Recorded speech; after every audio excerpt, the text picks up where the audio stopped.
Bon, ça c'est l'avenir qui nous le dira.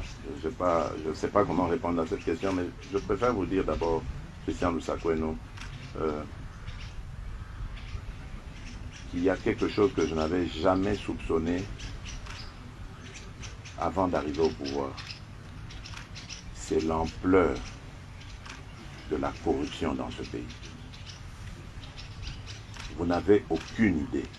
Mais je vous dis, aucune idée de ce qui s'est passé à ce niveau-là dans ce pays. C'est pire même que d'avoir volé et tué quelqu'un. C'est criminel. Mais c'est devenu un système. Ça, mais quand vous découvrez ça, ça vous rend malade. Vous ne pouvez pas imaginer que des êtres humains peuvent être méchants à ce point. Aussi prédateurs. Parce que bon, je me souviens à l'époque du défunt maréchal Mobutu, on lui prêtait des propos qu'il aurait dit, mais mais je serais vraiment tenté de faire pareil, de dire pareil. C'est incroyable cette méchanceté. Aucun amour pour son pays. Donc, vous savez, vous pouvez avoir une responsabilité, vous vous dites, ben bon, après moi, il y aura des successeurs, et puis j'ai des enfants, et mes enfants, quand j'aurai disparu, eux vont rester dans ce pays, ils doivent vivre. Mais vous laissez quoi à vos enfants quand vous pillez ce pays de cette manière? Non, c'est incroyable. C'est pour ça que je vous dis, c'est l'avenir qui nous dira, parce que elle est terrible, cette corruption. Je vous donne juste un exemple, la justice. J'ai fait des réformes. J'ai mis de nouvelles personnes, enfin, que j'ai trouvées. Mais bon, en se renseignant, voilà, j'avais des preuves de leur probité, etc. Je ne dis pas, je ne les remets pas en cause, mais je dis, je pensais qu'elles allaient m'aider à impulser une nouvelle dynamique au sein de la justice pour la rendre vraiment ce moteur de l'état de droit, ce pilier de l'état de droit que j'attends, et ce redresseur de tort que je veux voir pour qu'il mette fin complètement à cette corruption. Mais rien à faire, la corruption continue d'exister dans la justice. Et les failles continuent aussi. Ça fait que malheureusement, on n'a pas encore le résultat escompté.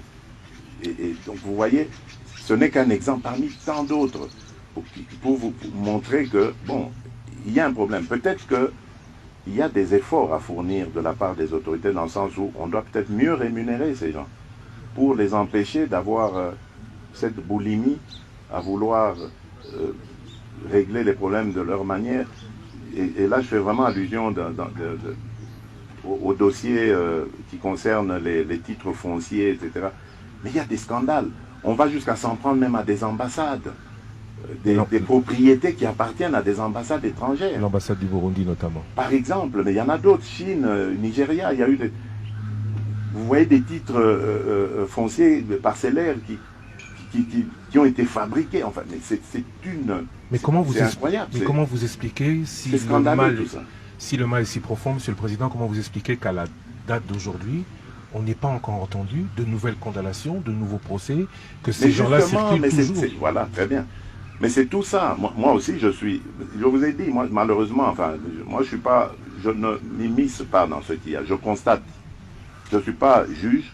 Je n'ai pas à leur dire ce qu'ils doivent faire. Je ne sais pas leur dire ça. C'est eux qui sont mieux qualifiés, plus expertisés que moi pour le faire. Donc, c'est eux qui doivent. Mais moi, je pose ces problèmes. Ces questions, je les pose en disant, mais c'est pas normal. Et d'ailleurs, même quand on arrête des gens, parce que bon, je vois, il y a eu quelques sensations, des gens arrêtés, condamnés. Mais où est le produit de la corruption ou du vol? Pourquoi est-ce qu'on ne reprend pas cela? Pourquoi est-ce qu'on ne le voit pas? On condamne quelqu'un parce que, admettons, il a volé 20 millions. Ok, mais où sont les 20 millions? Même s'ils ont été transformés en biens matériels. Mais il faut saisir ce bien matériel parce que c'est un bien mal acquis. Mais on ne le voit pas. Donc, il y a un problème dans notre justice. Il n'y a pas de restitution. Et tant que la justice ne fonctionnera pas comme nous y attendons, mais les résultats, tout le reste en pâtira. Bravo à l'IGF parce qu'elle commence quelque part à faire un peu le travail de la justice. Bravo à l'APLC qui a eu quelques problèmes de démarrage, mais maintenant je pense que ça va aller. Parce qu'ils font leur travail, mais ça ne suffit pas. Si la justice ne fait pas le sien, il n'y aura pas d'efficacité. Et ça, j'ai vraiment voulu taper sur la justice parce qu'ils le savent. Tous les magistrats, les responsables que j'ai mis, ils savent que je ne suis pas content, satisfait de leur rendement actuellement et que j'exige beaucoup plus de leur part. Donc vous n'êtes pas satisfait aussi du Sénat parce que vous avez réagi après que cette Chambre n'ait pas voulu lever les immunités de l'ancien Premier ministre. Madame, attends, voilà, très bien, attention. Vraiment ici, je tiens à préciser parce qu'il ne faut pas que l'ancien Premier ministre Matata pense que j'en veux après lui. C'est quelqu'un que je respecte et que j'apprécie beaucoup d'ailleurs. Mais je ne comprends pas qu'on crée cette catégorie de Congolais qui peuvent d'une part être justiciables et rendre compte à la justice, et d'autre part des Congolais qui ne peuvent pas, qui peuvent eux être extirpés de la justice. C'est très mauvais, et même pour lui, l'ancien Premier ministre Augustin Matata, même pour lui, ce n'est pas du tout quelque chose de profitable, parce que bon, c'est un acteur politique. Demain, il aura peut-être... C'est pas une chasse à la sorcière, Monsieur le Président. Pas du tout, je ne peux jamais souhaiter ça. J'ai toujours dit, il faut que la justice fasse son travail. Et il ne faut jamais compter sur moi pour que j'aille m'immiscer. Posez la question, vous êtes des journalistes, d'ailleurs, il vous arrive de faire des investigations, ou allez poser la question aux juges, ils vous le diront.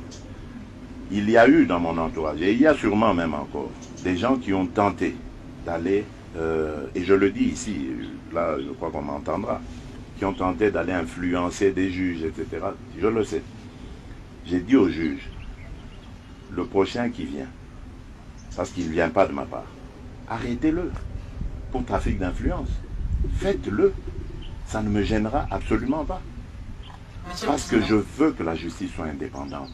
Et surtout qu'elle soit ce bras séculier que j'attends moi, qui va nous aider pour instaurer l'état de droit. Monsieur le Président.